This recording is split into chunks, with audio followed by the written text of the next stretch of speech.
So what are the partial derivatives? You know what they are, so let's just quickly write down. There's something special about the coordinate directions. I mean, there's not anything special about the coordinate directions, really. It just is convenient to have some coordinate directions to help us locate us, and you can pick them to be whatever you want. So in general, we give special name to the derivatives along the coordinate directions.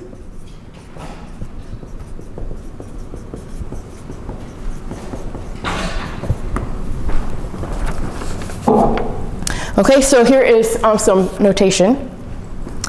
So we have our function, real valued function. And we're going to introduce these unit vectors that point along coordinate directions. So EI is the vector who is mostly zeros and has a 1 in the ith position, and then everything else is zeros again. So this is in the ith position.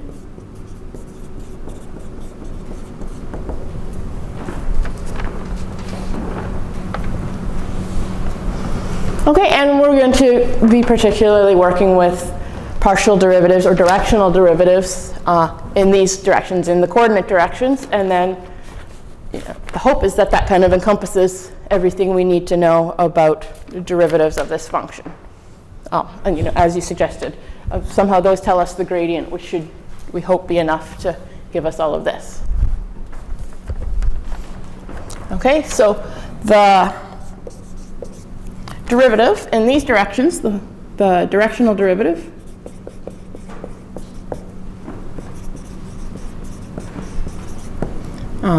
in the direction EI,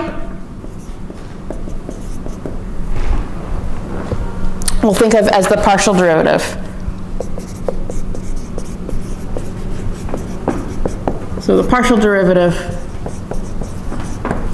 with respect to our ith coordinate.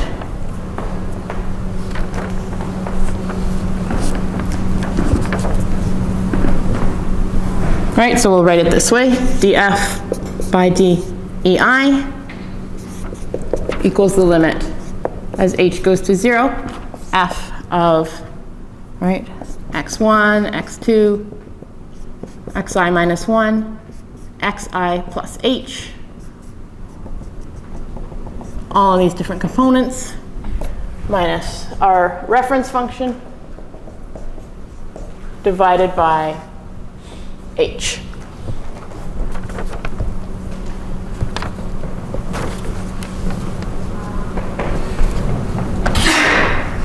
Okay, and in here, what's going on? Well, x1 isn't changing, x2 isn't changing. The only thing that's changing is what's going on in the ith component here. So this, as you expect, as you've seen before, is a result of really just treating most of these components as constants and taking a usual derivative with respect to just xi. So in this definition recovers what you're used to doing with partial derivatives.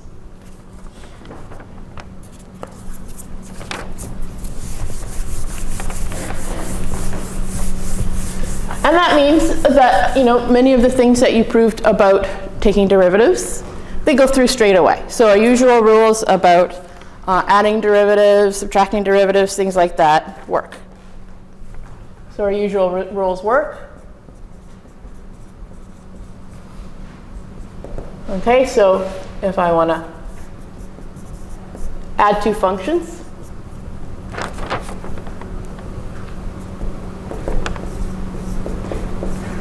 I can compute these partial derivatives separately and add them up, and that gives the same result as if I had added the functions first and then took the partial derivative.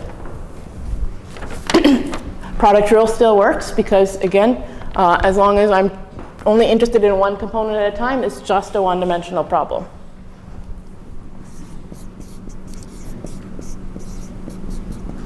Okay, so this will be our usual product rule.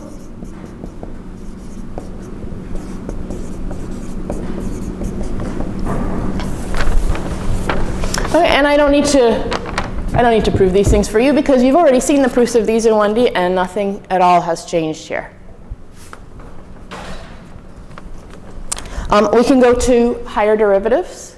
This is a little bit more sophisticated than what we did in one dimension, because again, in one dimension, there's only one direction to look in. In higher dimensions, you take a partial derivative with respect to whatever direction you want, and this gives you a new function. And now you just take this new function and say, I want to take a partial derivative of this, but maybe in a different direction, right? So here you have to be a little bit careful. So for higher order derivatives,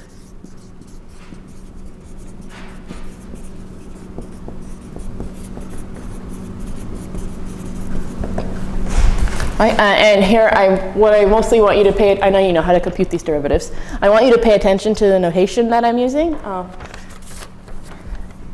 So I'll define it carefully. When I use this notation, I'll mean this to be that I have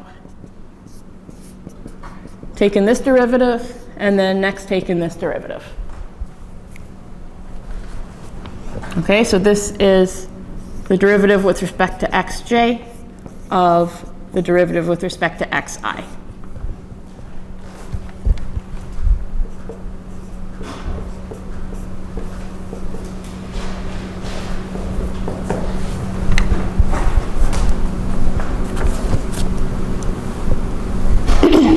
Okay, and of course you can take higher derivatives than that. You could go to third derivatives. Okay, so again, this would be something like this. We take this new function, and now we decide to take its derivative with respect to the kth component. So this is be d by dxk of exactly what we had up here.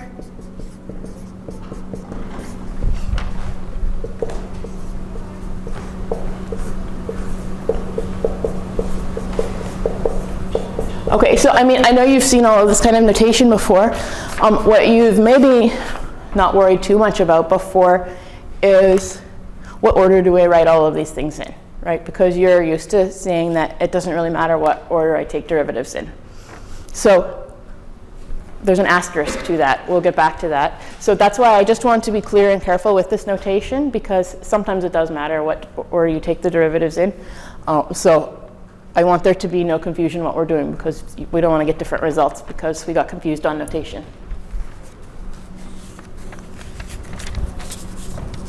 All right, so we've got concepts of partial derivatives. How should we define differentiability? What does it mean for a function to be differentiable?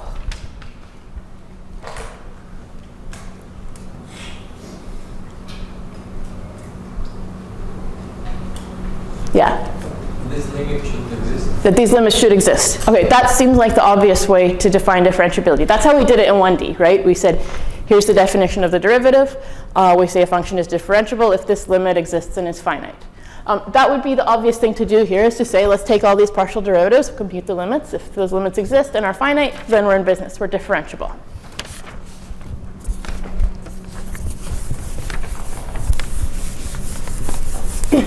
So let me give you an example to motivate why I'm going to define differentiability in a different way than that. All right, so let me take this function, define it piecemeal.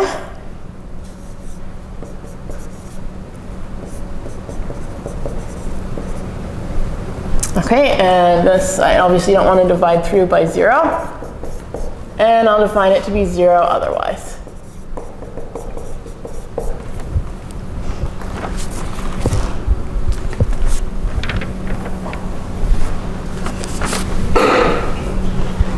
And we can try to compute these partial derivatives. Let's do it at the origin, because that's the only interesting place here. You know, of course, when we're doing partial derivatives, all our usual rules from 1D apply. So if we're not dividing by 0, we can use all our usual product rules, whatever, to do that. And we know it exists and it's fine. So let's just worry about the origin.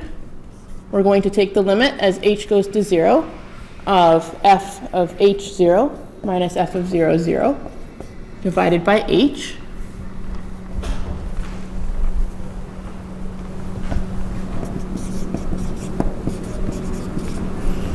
All right, so when I plug in x equals h and y equals 0, what do I get? Well, I get h times 0, 0 in the numerator. Denominator is h squared, so I'm not dividing by 0, it's fine. So I get a 0.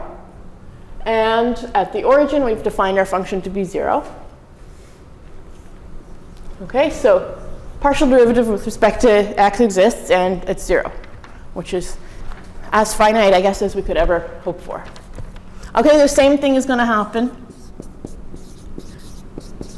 if we take a derivative with respect to y. Again, we're going to have a 0 times h up here, so we're going to get 0. So all the partial derivatives exist.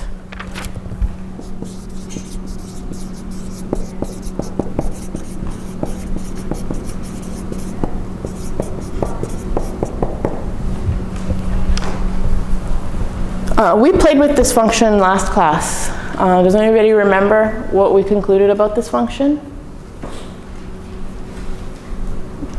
It's not continuous at 0, 0. It's not continuous at the origin. So we've computed partial derivatives at the origin, but actually we know from last class that if we just try to take the limit as h go to 0, it doesn't exist. We got different limits depending what direction we came at this. That's uncomfortable. In one dimension, right, differentiability always implied continuity. And somehow we want that as we move to higher and higher regularity of things, we'd like higher regularity to imply lower regularity, right? That if I have a derivative, I'd like to have continuity. If I have a second derivative, I'd like to have a first derivative. So it's a bit uncomfortable here that suddenly we have derivatives but no continuity. So but f, this is the big problem. F is not continuous at the origin.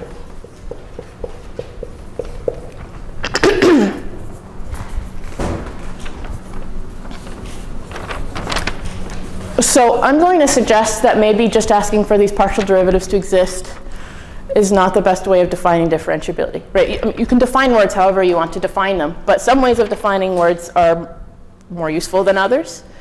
Some ways of defining things, okay, it's a definition, but I'm not going to be able to prove anything interesting from the properties of that. So I claim that asking partial derivatives to exist is not an interesting way of defining differentiability in general. It works in 1D, doesn't work well in higher dimensions. We need to think of something else. We need to think of something else that's somehow still equivalent to what we did in 1D, that gives us back our 1D definition.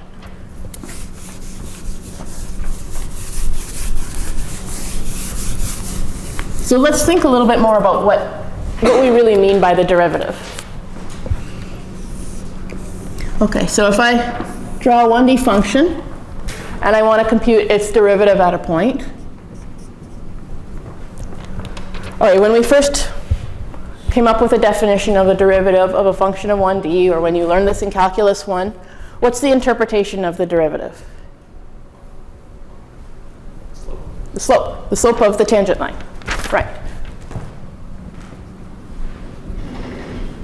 And we hope that our function stays pretty close to this slope locally, right? Really, what we wanted for a differentiable function was, and in fact, the assumption we made when we wrote down the definition of the derivative was that locally, this secant line looks pretty close to this tangent line. Or in other words, the function really looks pretty close to its tangent line locally.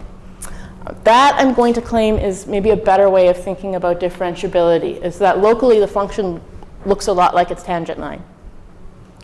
Higher dimensions, locally, we could build a tangent plane or a tangent hyperplane, and the function will somehow stay close to that locally. So let's try to write down what this means. So here, again, the derivative is the slope, and locally, the differentiable function is somehow close to its tangent line.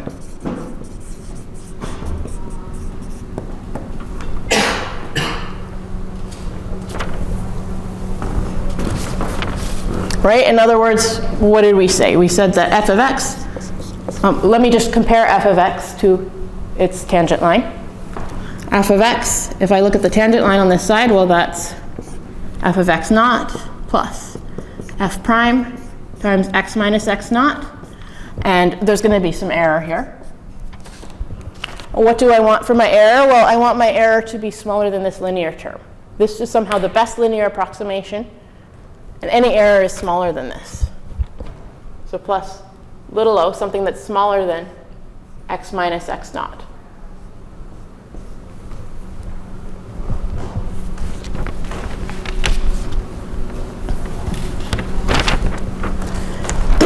This is what we want to try to translate up to higher dimensions, is that somehow we can make this function look locally like some kind of linear function, and the error is going to be smaller than the linear term.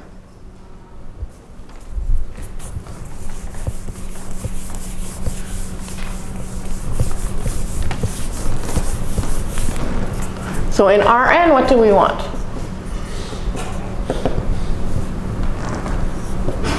We want somehow that f of x is equal to f of x naught plus. Well, now we have to ask about changes that are happening along each of our coordinate directions. So all of these different partial derivatives are going to show up now. And we can handle them separately. So I start by saying, let me treat everything as fixed and just move along the first coordinate direction. Then I'm going to have something like this. So we call it df by dx1 evaluated at x naught. And then I just looked at how far I'm moving in the x1 direction. So x1 minus x naught 1.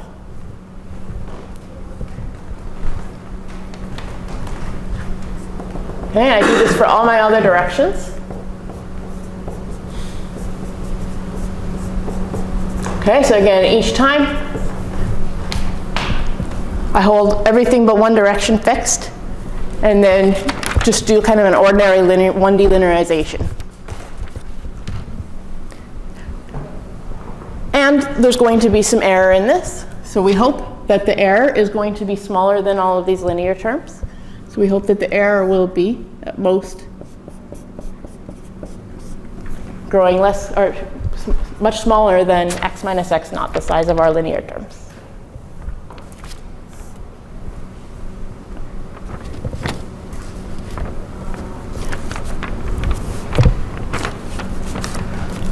Okay, if I rearrange this a little bit, this is somehow smaller than x minus x naught.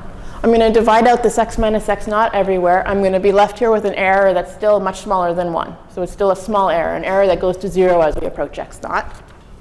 So this is how I'm going to define differentiability. We're going to say that f is differentiable at a point x naught if the limit, of course, when we're talking about this kind of, the function looks like it's tangent, we mean locally, we mean the approximation somehow gets better and better as we approach x naught. So I need a limit as x approaches x naught. Okay, and then I'm going to just take all of this and stick it on one side of the equation. So f of x minus f of x naught minus, we're going to sum over these coordinate directions, partial derivative times xi minus x naught I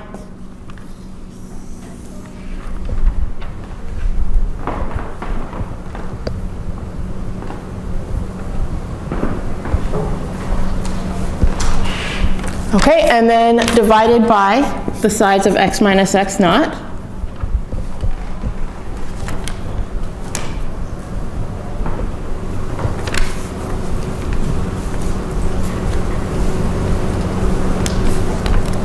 And what should this limit be equal to?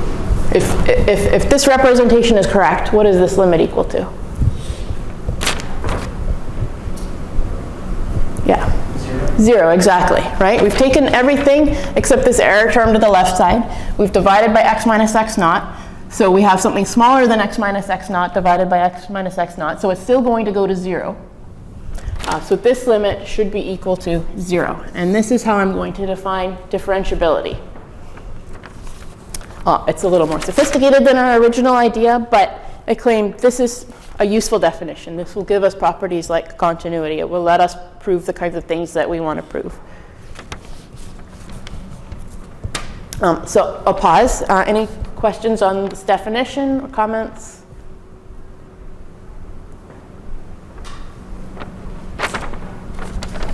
All right, let's run a quick example then.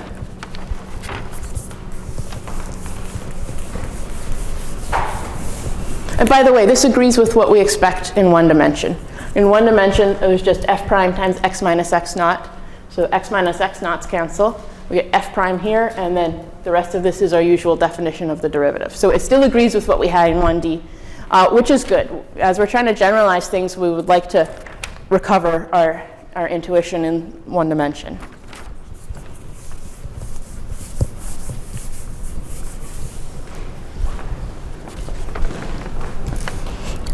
Okay, so let us take this function, and let's show that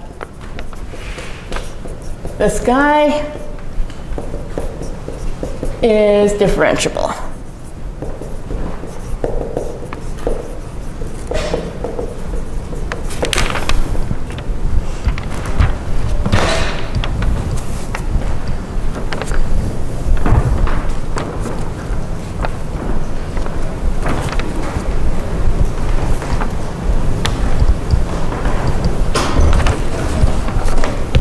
Okay, so we need to worry about this limit here, so let's compute some partial derivatives. So partial with respect to x is going to be 2x plus 2y. Partial with respect to y is going to be 2x.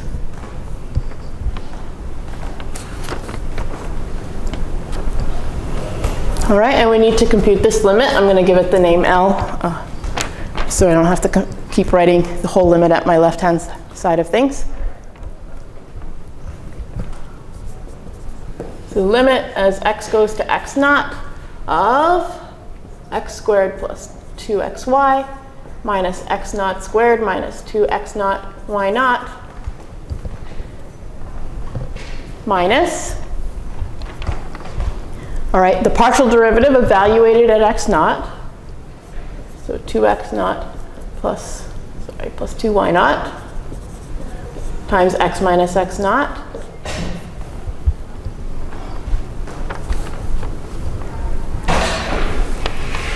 minus the partial with respect to y, also evaluated at our reference point.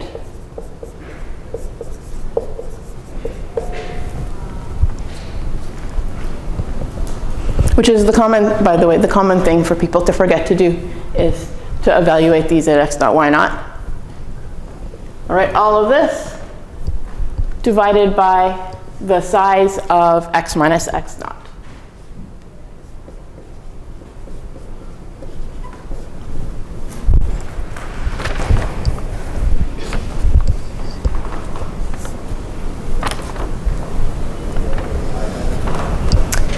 Okay, so we need to work this limit. We talked last class a bit about limits. We're hoping this thing works out to be finite. I mean, we're hoping this thing works out to be 0. Right now, we're dividing by something that goes to 0, so we know we need some kind of cancellation to happen if we're going to be in luck. So we should be rewriting the numerator in terms of x minus x naughts and y minus y naughts, because we need something to cancel with the denominator. So I'm going to just run through here and try to force it into that form. So this and this combined, x squared minus x naught squared, I can factor.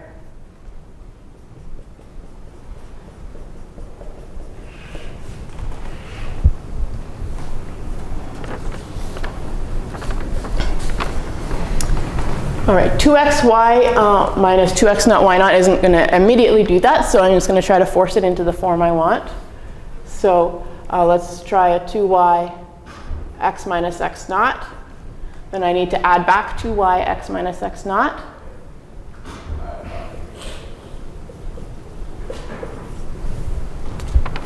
Okay, so all of this is just this term, right? I wrote what I wanted and then added back a correction.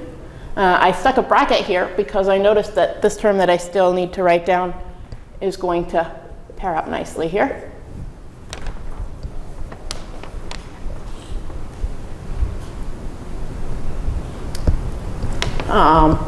This guy already has an x minus x naught, so that's good.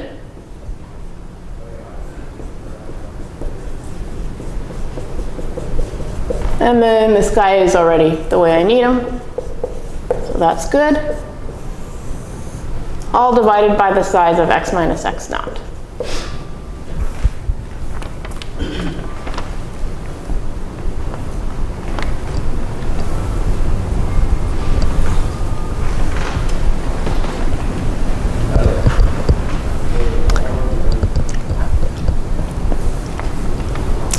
This, I guess, cancels with this, so that I don't have to worry about anymore.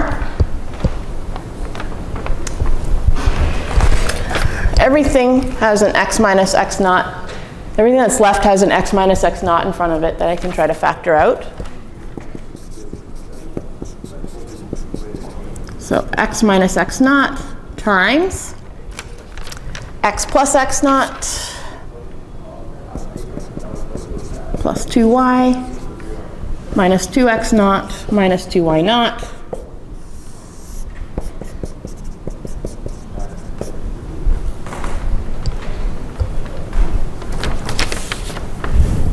right, and the reason I'm continuing to simplify this a little bit more is that even if I can cancel this with this, which brings me into the regime where I should get a finite limit, I don't want just a finite limit, I want a vanishing limit.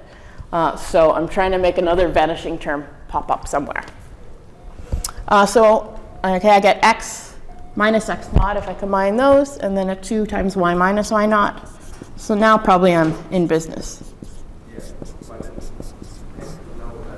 Okay, so x minus x naught plus 2 y minus y naught.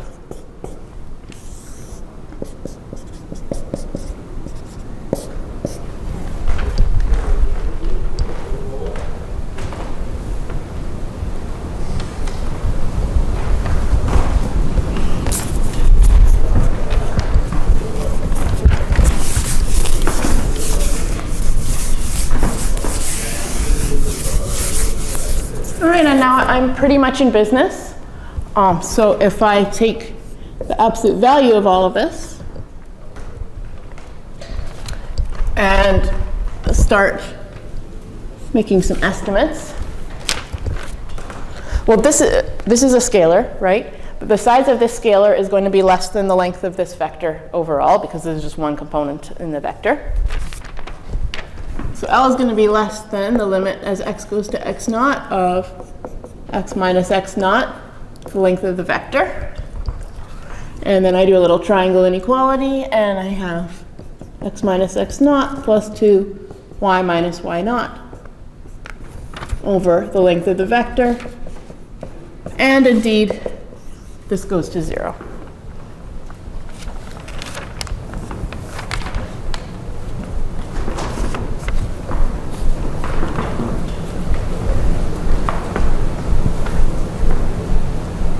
Okay, so what did we show? We showed this function is differentiable in the sense that it's locally well approximated by its tangent plane. It's differentiable at any point in Rn, in R2.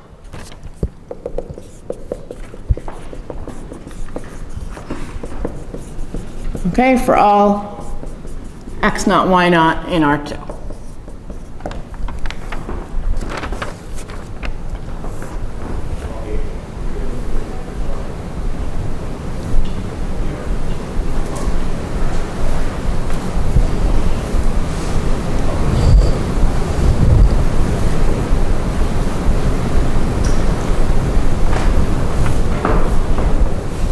Questions on this example, or still on the definition as you've had a little more time to ponder it?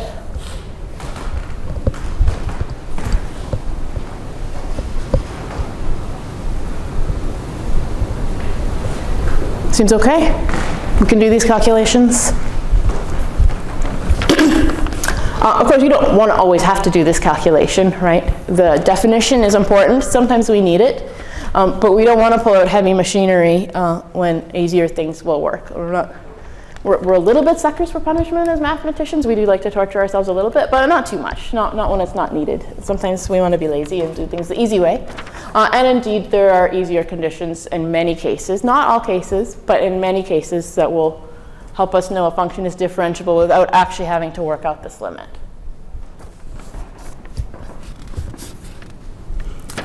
Okay, so the theorem.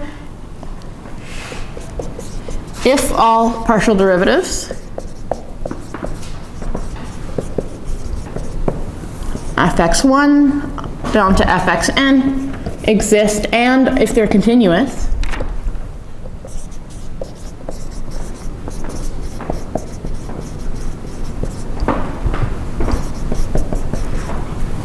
then indeed our function is differentiable.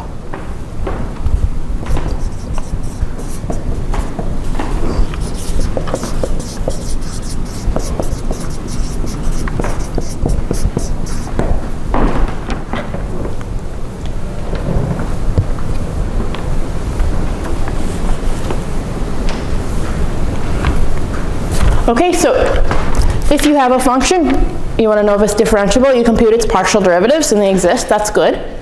Now, if you happen to notice that they're continuous, right, and we have tips and tricks for figuring out if things are continuous, then you're in business. You know the function is differentiable, and you're done. You don't have to compute that limit. If you happen to compute these partial derivatives and they exist, but they're not continuous, then what do you conclude? Nothing, thank you, yes. Right, so this doesn't classify all possible differentiable functions. It classifies a bunch of them, right? So it's useful when it works, but it doesn't always work. Right, so in the interest of having a finite amount of time, I'm just going to say that this is in your book.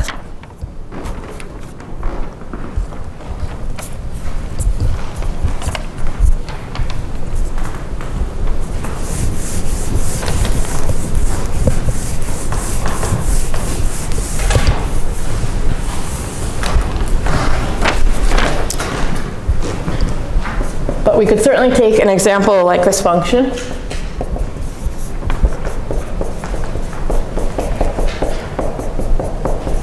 And plug the hole with 0.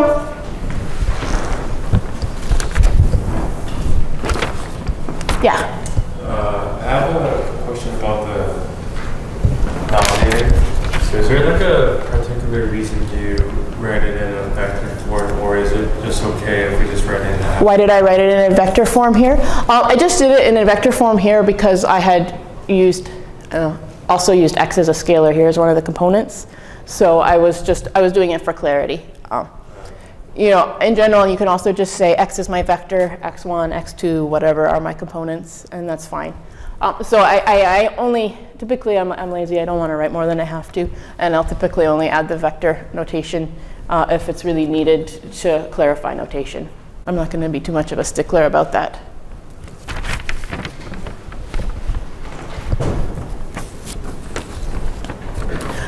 So this guy, this is just a 1D function, but it illustrates our point, and you can build higher dimensional versions of this. F prime of x,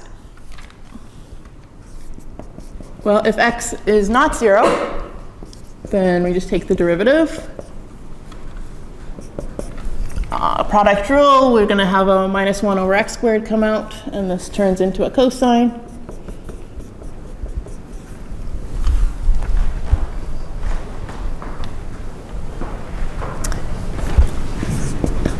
At 0, the derivative is, all right, the limit of h squared sine 1 over h minus 0 divided by h.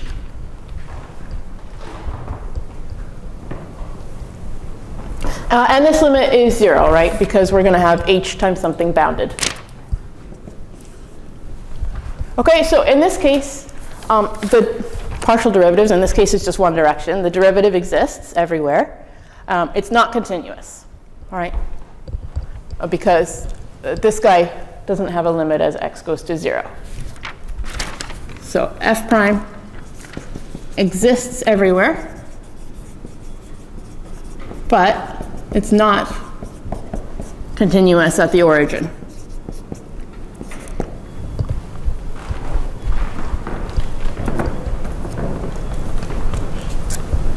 Right, and that means that a theorem like this tells us precisely nothing, right? This theorem doesn't mean the function is not differentiable. It just means we don't know. We've got to actually check. Okay, so if we want to check, that means now we're stuck going back to the definition of differentiability. Right, so even though I don't want to like torture us by having to use the definition where it's not needed, I want us to understand it, but sometimes it's needed, and in a situation like this, it's needed. Okay, so we come back to this limit. The limit as x goes to 0 of f of x minus f of 0 minus f prime 0 times x minus 0 divided by the size of x.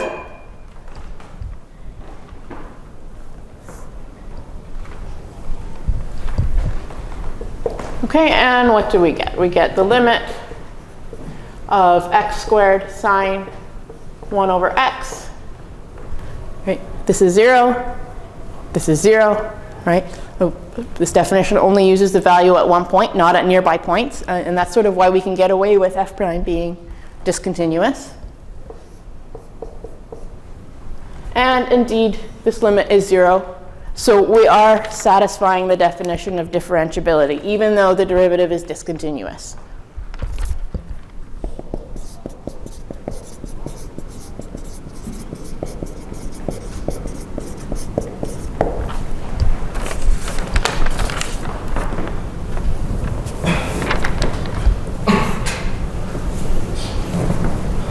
Okay, and that's the things that I always want to stress anytime we write down a useful theorem.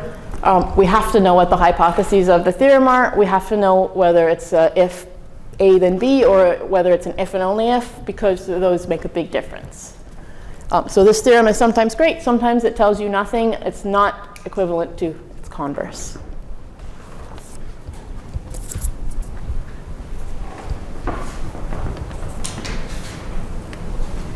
And indeed, this notion of differentiability gives us continuity.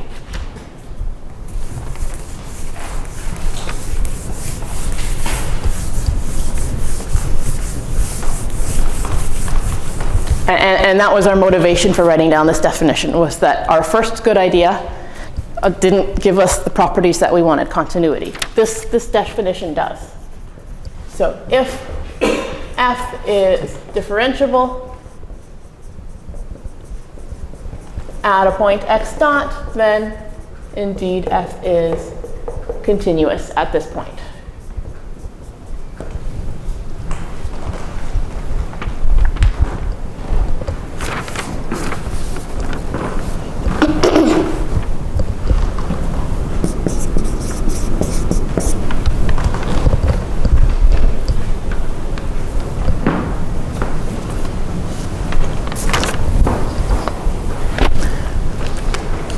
Okay, so we know that we're trying to recover continuity, right? The last line of our proof should be a statement of the definition of continuity, right? Which is the usual limit definition, the epsilon delta limit definition, where our limit is f of x naught.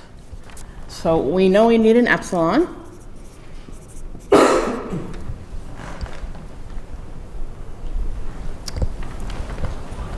And our goal is to force f of x minus f of x naught to be less than epsilon, as long as x is close enough to x naught. Okay, so we need to write down, right, this is what we always do in proofs. We write down our goals in terms of what the words mean, and then we write down the things that we know. The thing that we know is that f is differentiable, which means there's a particular limit that exists. Okay, so we are given, I'm gonna define this function that we take the limit of. Okay, so fx minus fx naught minus these linear terms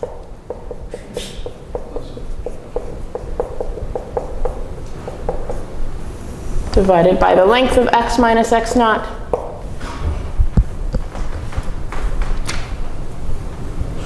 And we know that this limits to 0.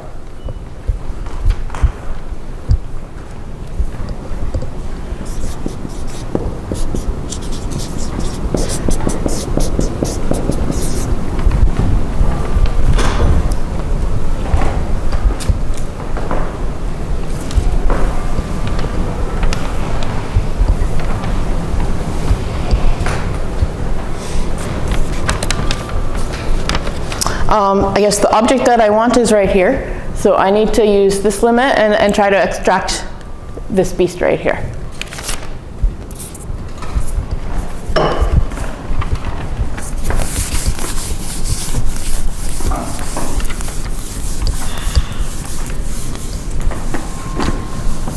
Okay, so we know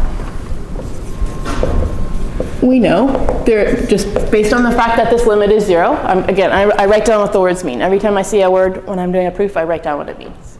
So we know there exists some, I'll call it delta 1 greater than 0, such that if x minus x naught is less than delta 1 in magnitude, then the absolute value of e of x is less than epsilon.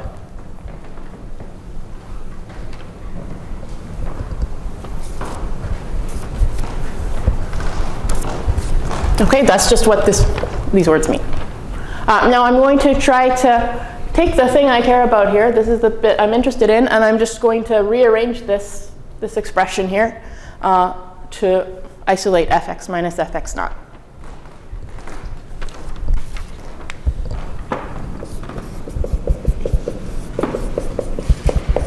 Okay, so let's try to do this correctly. This is going to be equal to e of x times x minus x naught plus the sum of all of these derivatives.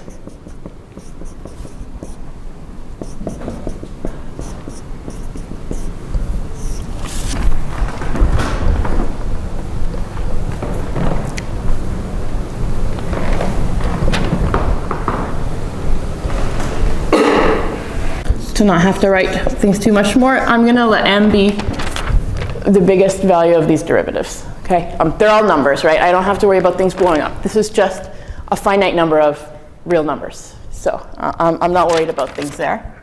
So the maximum of all of these derivatives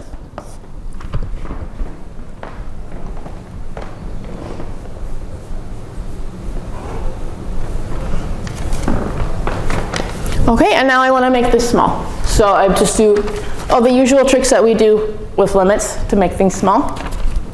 Triangle inequality is our friend as usual. This is going to be less than or equal to y e of x times x minus x naught plus m times n. X minus x naught, each of the components is less than the length of the vector. So I've got a crude upper bound. And now what do we expect? Well, we know this is less than epsilon. We're expecting x minus x naught to be small. So let's just, again, I don't need a fancy upper bound. I just need something that works. So let's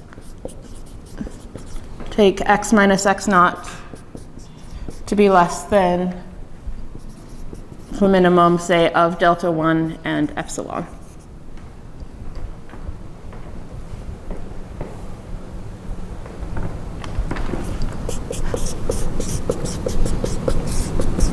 Then what do I have? Well, this is less than epsilon.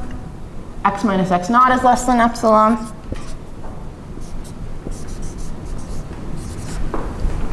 Right? This is just some number. It's fixed. It's never changing. It's just a number. This is epsilon. So what do I have? I have that f minus fx naught in magnitude can be made as small as I want, right? By taking epsilon smaller and smaller, this right-hand side goes to 0. I can make this arbitrarily small. So again, I don't have to have a clean epsilon on the right-hand side. That looks pretty, but it's annoying to do. So as long as my right-hand side can be made as small as I like, we're in business. And we can say, great, f is continuous. And it's a pretty easy consequence of defining differentiability this way. So great, therefore f is continuous at x naught. And that's good. That provides us some hope that this concept of differentiability actually is useful, is going to let us prove some things about the functions we're playing with.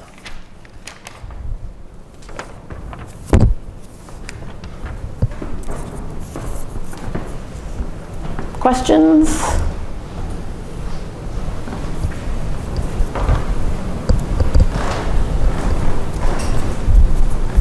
Okay, let's go on to higher derivatives then. I made a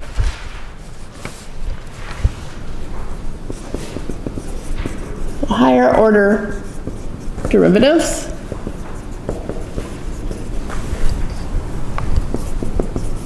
So let's take an example.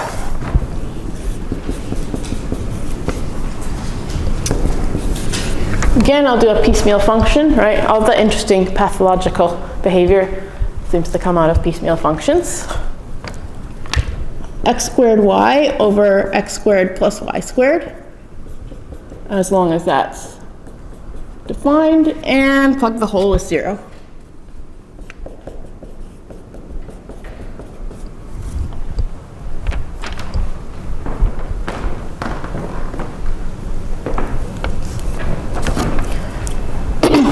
And let's try to compute the second partial derivatives at the origin. Right, the origin being the only place where this is an interesting exercise.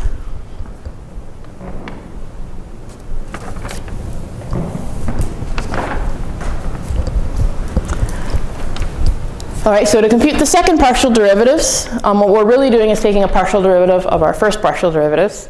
So we need those first.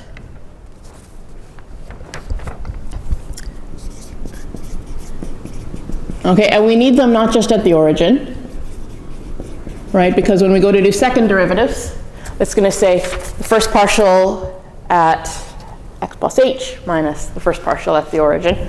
So we actually need these everywhere. Okay, so we're going to have that if things are nice, df by dx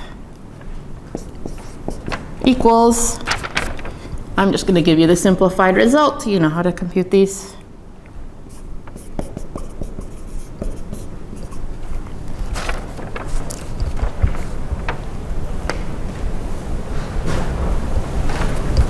And at the origin, what are we going to have? We're going to have a limit as h goes to 0.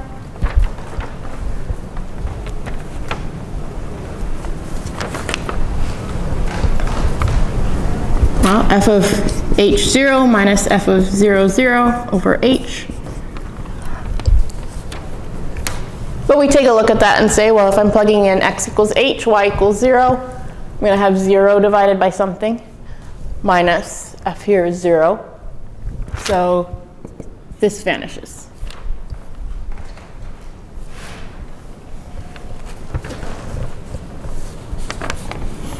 Okay, and give you the y derivatives really quickly. At 0, it's 0. Otherwise,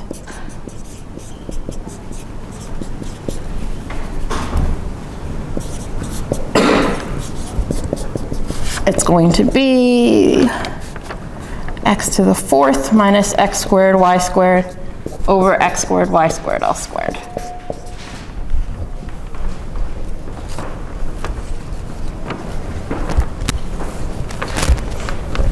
Okay, so those are our first derivatives. It's fairly standard calculations all around.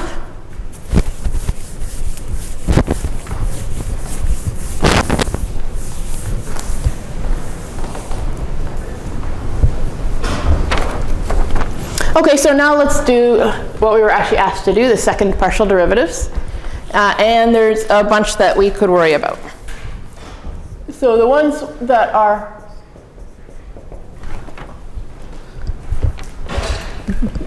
purely directional, so the second partial derivative with respect to x, all right, and then obviously order doesn't matter here. So we're going to have the limit as h goes to 0 of f sub x of h0 minus f sub x of 0, 0 divided by h.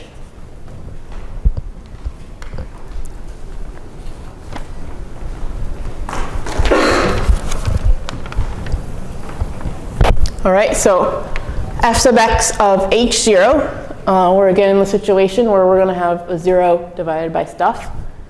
And then minus, well, at the origin it was also 0, so this vanishes. Right? Fyy of 0, 0 is going to be the same kind of situation, so we write down the definition. And now we're stepping in the y direction.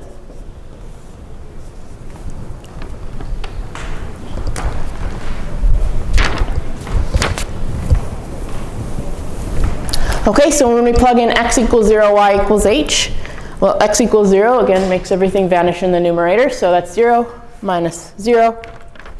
So this is 0. All right, now let's do, now we're going to do the mixed partials. These we have to be careful because order potentially matters. So fxy of 0, 0. So let's remember what the order means. This is the derivative with respect to y of f sub x. Okay, so we're going to have the limit as h goes to 0. Now we need to do this carefully because we're mixing directions. So this guy, and we're going to take a step in the second variable, the y component. Okay, and then come back to the origin.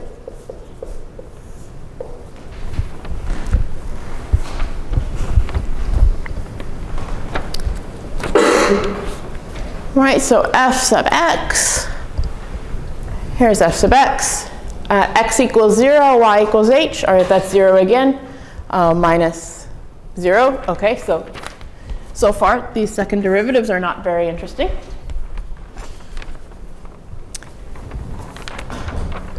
And one more. F sub yx.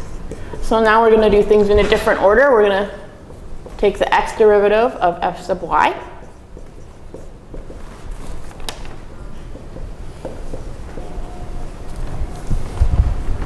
Okay, so let's be careful again.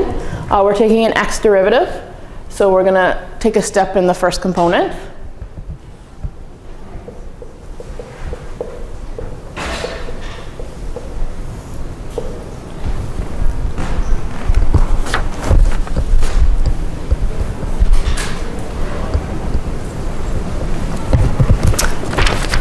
All right, so let's work out what this is. F sub y, where did f sub y go? F sub y when x equals h and y equals 0. So y equals 0 makes that term go away, but now we do have something in the numerator. So we have an h to the 4th here, and in the denominator we have h squared squared, so another h to the 4th. Okay, so here we have something a little less trivial. So we're going to have h to the 4th over h to the 4th. All right, all our first derivatives were 0 at the origin, so that's going to be another 0 here.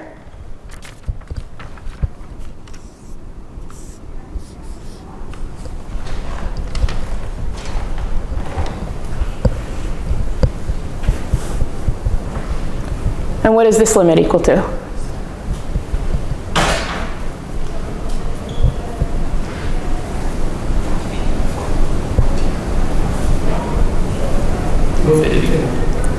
Close. It's not infinity. H goes to 0. H can go to 0 from either direction, right? It does not exist, right? If h is coming to 0 from the positive side, it's blowing up on us. From the negative side, it's going to negative infinity. So actually this one, all the other second derivatives were really boring. They were 0. This one actually does not exist at all. And this is why I made a big deal about notation early on, because sometimes it matters. You're used to hearing that you can take derivatives in any order, and often that's the case, but not always.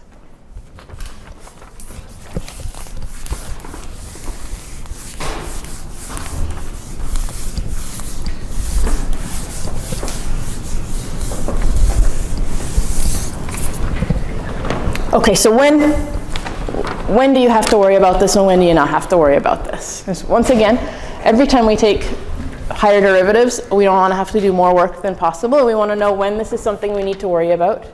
And it's important if you're studying PDEs, because this kind of simplification will come up all the time when you're doing linear elliptic PDEs, for example, and you have mixed derivatives, and they always end up just getting, the mixed terms always end up just getting called fxy.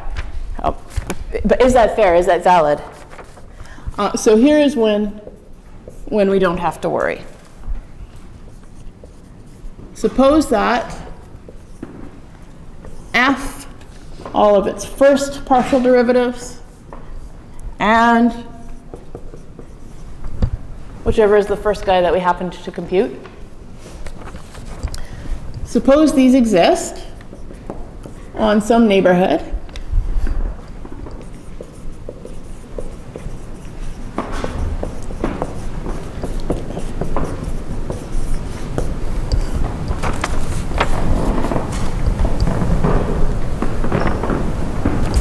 And they're continuous. So if fxy is also continuous at x naught, y naught, then we're in business. So I mean, we didn't check if fxy was continuous here. We only computed its value at one place. And obviously, for continuity, we have to know what happens as we approach that place. We didn't check that.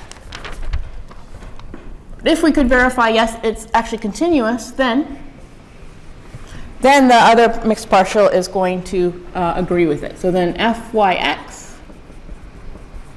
exists, and we can swap the order of these things.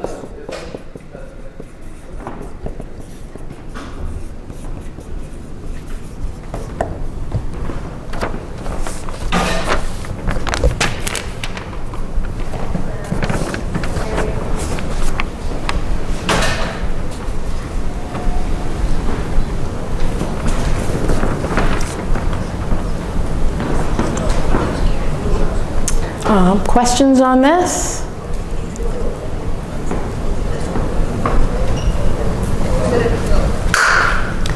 So I have like 3 minutes left. I can't prove this in 3 minutes. It's in your textbook. The essence of this is you write down the full definition of this in terms of limits. You get it right back down to f's. You write down the full definition of this in terms of limits. And then what ends up happening is you need to be able to take limit with respect to, right, there's a double limit here because you've got a second derivative that depends on a first derivative. And the essence is you want to be able to swap the order of those limits in order for these to agree. And it comes down to when you have this continuity, you can write down continuity, you can use the mean value theorem a bunch of times and show that you can swap the order of these limits and they agree. So you're welcome to check that in your textbook or talk to me about that offline. But I will leave you here today. And then next class, we'll dig more into properties of differentiable functions, building up a chain rule in higher dimensions, and things like this.